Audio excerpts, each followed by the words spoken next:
You stand before a painted screen, the scent of incense and cherry oil clinging to the air. Beyond it, silk rustles, slow, deliberate, like a breath being held too long. You cannot see what happens behind that veil, only the shadow of movement and the low murmur of a voice that does not dare to tremble. Before we slip further into the candlelight of the Heian court, take a moment to steady yourself, and to join the circle of eyes watching from every corner of the world. Whether you're listening from Tokyo, Toronto, or a quiet room in Lahore, your presence bridges centuries tonight. Like and subscribe if you wish to journey deeper into the shadows of forgotten history. And tell us in the comments where you're watching from, so the world may see how far these stories still travel. The screen trembles again.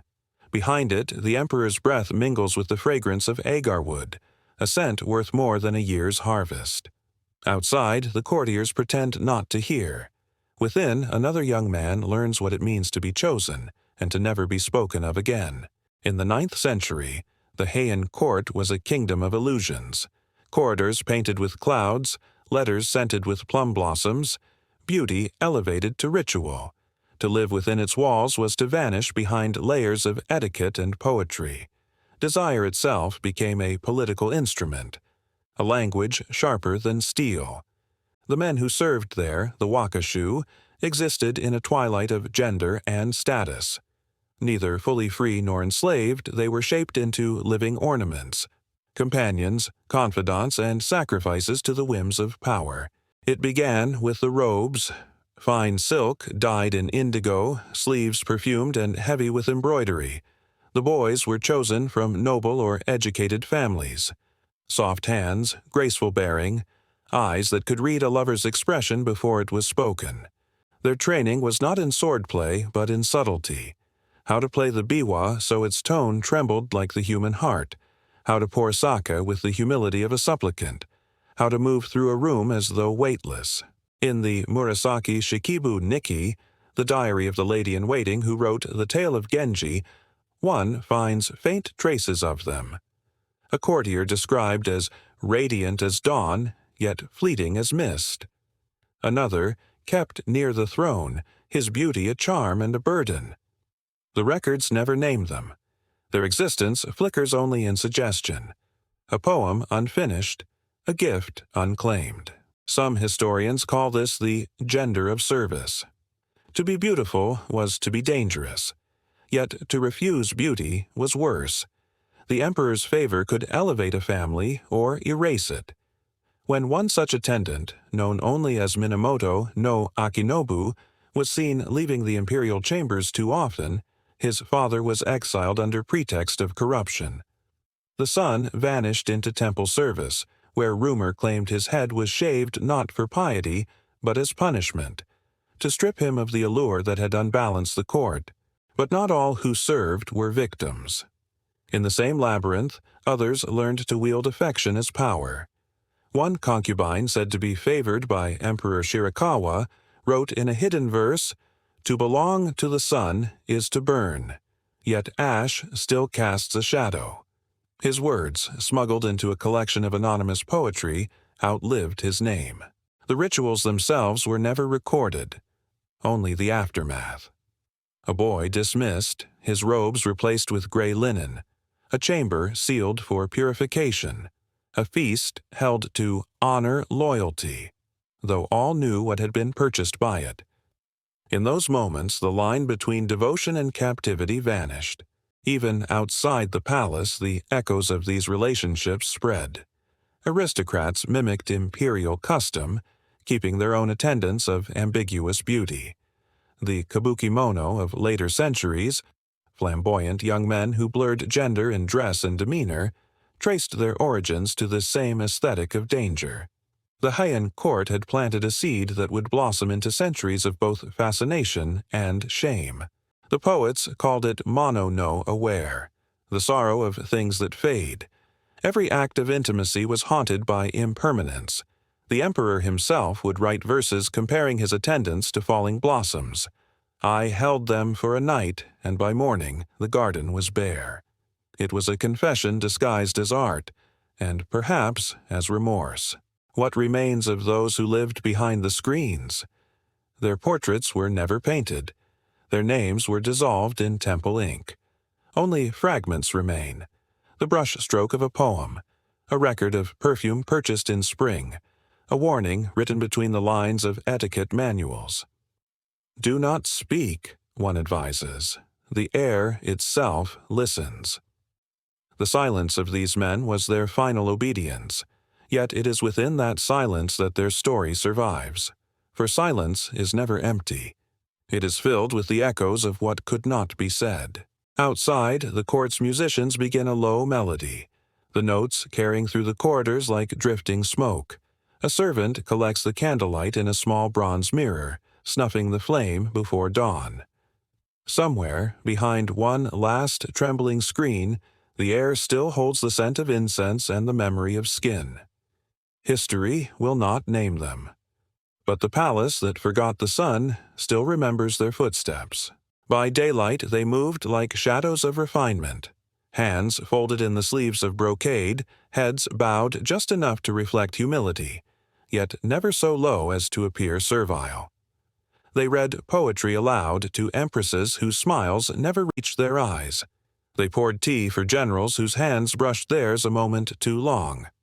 By nightfall, these same attendants, the emperor's confidants and the nobles' playthings, became silent weapons in the game of inheritance.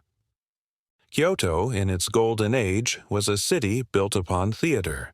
Behind its painted screens and vermilion gates, every gesture was performance, every gaze a calculation.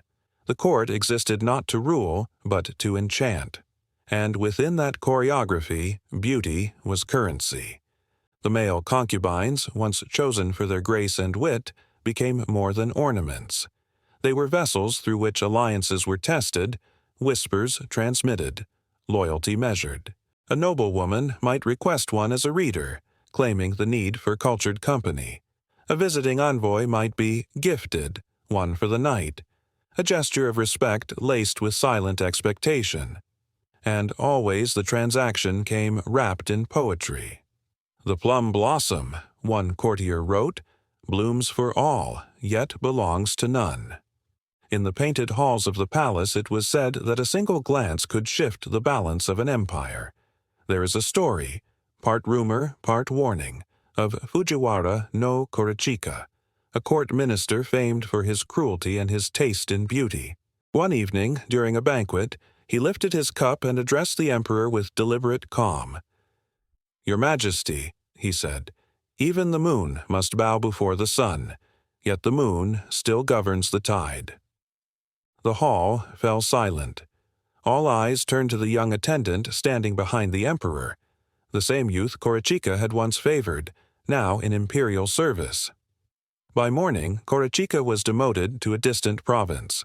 The boy vanished from record. In Kyoto, power changed hands not by decree, but by desire. Every concubine wore two masks. The first, of refinement, an education in music, calligraphy, and restraint.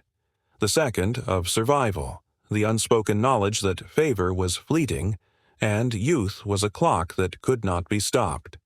They learned to hide their terror beneath elegance, to smile when dismissed, to kneel when struck, to sing poems of love to those who held their fates like porcelain. What happens when beauty becomes its own prison? When the thing that elevates a man also erases him? Those questions whispered through the diaries of courtiers who saw too much and dared to say too little. One wrote, "Their faces are unchanged through the years, but their eyes grow silent." The Heian court prized balance, every emotion sculpted, every passion disguised. But beneath that stillness, rival clans waged invisible wars through intimacy. The Fujiwara, the Taira, and the Minamoto each used their retainers' bodies as tokens of allegiance. A favored attendant might carry a sealed letter hidden in his robe, another might overhear a secret meant for the emperor's pillow. The palace was not only a house of pleasure, it was an empire of listening. Yet those same games bred terror. To fall out of favor was not merely to lose luxury, It meant disgrace, exile, sometimes quiet disappearance. Some were sent to monasteries for reflection, their hair shorn and their voices bound in vows of silence. Others were found drowned in the Kamo River, perfumed robes clinging like accusation. The chronicles called these melancholy ends, but the courtiers knew better. And still, the rituals continued. Under the painted ceilings, musicians plucked their strings, lovers exchanged coded verses, and the night dissolved in incense and song. Power smiled through the mask of pleasure, and pleasure survived by pretending not to see power's teeth. In one preserved letter from a noblewoman to her confidant, she writes of her lover, an imperial attendant named Yoshinobu. He wears his beauty like armor, yet when he sleeps, I see the cracks. Weeks later, Yoshinobu's name was struck from the registry. No reason given, no mourning allowed. Only the faint scent of his perfume remained in her chamber, sealed beneath the floorboards. A ghost of luxury and fear intertwined. There was no rebellion, no uprising, no recorded act of defiance. The concubine's resistance was quieter, in poems written anonymously, in gestures that meant no while saying yes. They mastered the art of invisibility, surviving within the narrowest space allowed to them. Outside the palace, the world turned. Samurai rose, monks preached, merchants prospered. But within those golden walls, time remained suspended, as if the Heian dream refused to die. Perhaps it never did. Even centuries later, the courtiers of Edo and the actors of kabuki would echo their gestures, the painted faces, the soft voices, the dance of submission and control. The mask had outlived the man. In the hush before dawn, a final ceremony unfolds. A new attendant is presented. His robe pale, his face untouched by fear. The empress watches from behind her veil. The music swells, a slow, deliberate rhythm. When the candle gutters, the room falls into shadow. The silence that follows is not peace, it is the pause between possession and punishment. By morning, the palace will speak of nothing. But somewhere, behind the painted ceilings of Kyoto, another mask is being fitted, and another name prepared for erasure. The gardens of Kyoto remain unchanged. Stones raked into perfect waves, moss soft beneath the morning dew, and the air perfumed with quiet perfection. Yet beneath the calm geometry of the imperial grounds lies a silence deeper than the ponds themselves, a silence cultivated as carefully as the chrysanthemums. Centuries have passed since the nights behind the screens, but the earth still remembers. By the time the shoguns replaced the courtiers, the Heian world had become a myth whispered in paintings and scrolls. The male attendants, once visible in verse and rumor, were no longer spoken of. Their names vanished between the brushstrokes of history, replaced by stories of noble warriors and obedient wives. Japan was remaking itself, and in that rebirth, certain faces were deliberately turned to shadow. In the Edo period, poets still wrote of beauty between men, but they wrote cautiously, as if describing ghosts. Kabuki actors in women's roles drew admirers from every class, samurai, merchants, monks, and yet even they performed behind masks of parody, their elegance acceptable only as illusion. The art of onagata was both homage and erasure, a continuation of the courtier's grace, drained of its truth. A monk's diary from the 17th century records an encounter in passing. A traveler brought me a book of old verses. In it I found lines of such tenderness that I wept. Yet when I asked the poet's name, he said only, "The flower does not name the bee." The phrase became a riddle of remembrance. Who was the flower, and who the bee? The question remains unanswered. As Japan marched toward the modern, its past began to fracture. The Meiji Restoration of the 19th century declared a new purity, a masculine empire modeled after the West. The emperor became divine, the empress maternal, and the old ambiguities were scrubbed from official memory. Monks burned archives. Court records were rewritten in firmer ink. Where diaries mentioned companions, later editors replaced the word with servants. Where poems once confessed, now they merely described. But traces endure in the margins, a faint character half erased, a brush-stroke trailing into hesitation. In one imperial anthology, the name of a court attendant is crossed out so gently it seems the calligrapher pitied him. The poem remains. I feared the dawn, for it would see what night had forgiven. Who were they, these men the nation chose to forget? They had been confidants of rulers, readers of verse, and keepers of the emperor's secrets. Their disappearance was not accidental. It was a burial, one without graves. In the 20th century, scholars began to dig through temple storerooms and dusty manuscripts, unearthing fragments that hinted at what had been hidden. A fragment of silk embroidered with an unfamiliar crest. A ledger marking expenditures for personal attendance of distinction. A poem attributed to a court companion that reads, I am the echo of the one who spoke first. But the past resists resurrection. National pride prefers clarity. Heroes, saints, martyrs. There is no room for the delicate, the uncertain, the exploited. When historians attempted to publish findings about these courtiers of dual service, government censors quietly redirected their work toward aesthetic traditions and male friendship. Beauty was permitted, intimacy was not. And yet, in Japan's most sacred literature, the ghosts remain visible if one knows where to look. In The Tale of Genji, the perfect lover is described as neither wholly male nor female, a being of balance, doomed by the very harmony he embodies. In temple murals, angels known as tenyo drift beside male attendants whose faces bear the same gentle symmetry. Even modern art, from the ukiyo-e of Edo to the photographs of Taisho, returns again and again to the androgynous figure, as if memory were painting itself through denial. The garden endures because it was built to conceal. Every stone placed to suggest stillness, every pond shaped to reflect the heavens but not the earth. Visitors walk its paths believing in peace. Few notice that the arrangement of rocks forms the faint outline of a chrysanthemum, the imperial flower, encircling nothing, an empty center, a symbol of beauty consuming itself. What happens to a nation that forgets the cost of its perfection? To erase suffering is to bind it deeper into the soil. The concubine's silence became Japan's own, a discipline of forgetting passed down like ritual.